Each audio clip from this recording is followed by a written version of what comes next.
પોરબંદર સમસ્ત ખારવા સમાજના વાણોટની સતત 5મી વખત પસંદગી થતાં તિલકવિધિ કાર્યક્રમ યોજાયો। પોરબંદર સમસ્ત ખારવા સમાજના વાણોટ તરીકે સતત 5મી વખત પવનભાઈ સિયાળની પસંદગી થઈ છે, ત્યારે પરંપરાગત તિલકવિધિ કાર્યક્રમ ખારવા સમાજની મઢી ખાતે યોજાયો હતો। સમાજમાં શિક્ષણનો વ્યાપ વધારવા તથા સમાજને વધુને વધુ વિકાસના પંથે લઈ જવાનો તેઓએ કોલ આપ્યો હતો।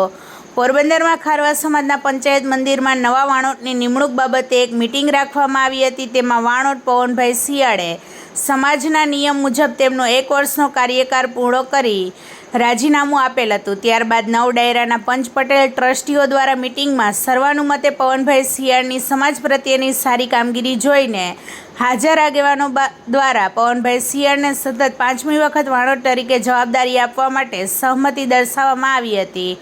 અને ચાલુ વર્ષના ઉપપ્રમુખ તરીકે અશ્વિનભાઈ ભીખુભાઈ જુંગીની નિયુક્તિ કરવામાં આવી છે। તેમજ ખારવા સમાજ દ્વારા જે કામગીરીઓ ચાલતી હોય તેમને ધ્યાનમાં લઈ અને સમાજની કામગીરીમાં વાણોટ તેમજ પંચ પટેલ અને ટ્રસ્ટીઓને કાંઈ પણ સમસ્યાઓ ઊભી ન થાય તેમના માટે સમાજમાં નક્કી કર્યા મુજબ એક વરિષ્ઠ સલાહકારોની સમિતિ બનાવવાનું નક્કી કરવામાં આવ્યું છે। તેમાં રણછોડભાઈ સિયાળની સમિતિના અધ્યક્ષ તરીકે નિમણૂક કરવામાં આવેલ હતી। વાણોટ પવનભાઈ સિયાળ તથા નવનિયુક્ત પંચ પટેલ તથા ટ્રસ્ટીઓ દ્વારા વિધિવત ભૈરવનાથજી તથા હનુમાન દાદાની સાક્ષીએ શપથ લીધી હતી। ત્યારબાદ લક્ષ્મી સ્વરૂપ નાની બાળાઓના હસ્તે વાણોટની તિલકવિધિ કરવામાં આવી હતી। ઉપસ્થિત ખારવા સમાજના માજી વાણોટ શ્રેષ્ઠીઓ મહાનુભાવો અને અન્ય સમાજના મહાનુભાવોએ પ્રમુખ પવનભાઈ સિયાળ તેમજ ઉપપ્રમુખ અશ્વિનભાઈ જુંગી, વરિષ્ઠ સલાહકાર સમિતિના અધ્યક્ષ રણછોડભાઈ સિયાળને હારતોરા કરી અભિવાદન કર્યું હતું અને સમાજના ઉજ્જવળ ભવિષ્ય માટે અને સમાજના વિકાસ માટે શુભેચ્છાઓ પાઠવેલ હતી। વાણોટ પવનભાઈ સિયાળ, ઉપપ્રમુખ અશ્વિનભાઈ જુંગી, વરિષ્ઠ સલાહકાર સમિતિના અધ્યક્ષ રણછોડભાઈ સિયાળ તથા પંચ પટેલ ટ્રસ્ટીઓ દ્વારા જણાવવામાં આવેલ કે તેઓ સમાજને શૈક્ષણિક ક્ષેત્રે, રોજગાર ક્ષેત્રે, સામાજિક ક્ષેત્રે તથા અન્ય ક્ષેત્રે તથા ઉચ્ચ કક્ષાએ લઈ જવા માટે તથા માછીમારોના વિકાસ અર્થે સતત પ્રયત્નશીલ રહેશે તેવું જણાવવામાં આવ્યું હતું। રિપોર્ટર સિદ્ધાર્થ બુદ્ધદેવ, પોરબંદર। વધુ સમાચાર જોવા માટે અમારી યુટ્યુબ ચેનલને સબસ્ક્રાઈબ કરો અને અમારા ફેસબુક પેજ અને ઇન્સ્ટાગ્રામ પેજને ફોલો કરો। તિલક વિધિની પરંપરા તો જે અમારા વડવાઓ હતા, વડવાઓના સમયથી ચાલી આવે છે, કારણ કે અમારો જે સમાજ છે, સમાજની અંદર જે પ્રથાઓ છે, આ પ્રથાઓ જે ઓન રેકોર્ડ અમારે આગળ છે ને 1814 થી જે અમારા વાણોટ તરીકે અમે પંચાયતની અંદર બેસીએ, ત્યાં તો પંચાયત છે પહેલાના જમાનાની અંદર જોડે બેસીને કરતા, કારણ કે અમારા સમાજના જે 1150 જેટલા વર્ષથી 1150 વર્ષની અંદર અમારા સમાજની જે પરંપરાઓ ચાલતી, માઇનોરિટીમાં લોકો હતા, દરિયાઈનો અમારો વ્યવસાય હતો, આ બધું વ્યવસાય ચલાવીને એક જે માળખું તૈયાર કરેલું હતું, આ માળખાની અંદર જે ખારવા સમાજ તૈયાર છે અને ખારવા સમાજનું સંચાલન કેવી રીતે કરવું તેમના માટે અમે ડાયરાઓ ઊભા કર્યા। ડાયરાઓની અંદરથી જે અમારા પંચના જે લોકો હોય એ લોકો પંચના લોકો આવતા હોય છે અને પટેલ તરીકે એ પણ ચૂંટાય છે। એવી જ રીતે આ પટેલો સમગ્ર સાથે નક્કી રહી અને પછી આ 9 ડાયરાઓ છે, અમારા 9 ડાયરાઓ એ વાણોટ તરીકેની પસંદગી કરતા હોય છે અને વાણોટ છે એ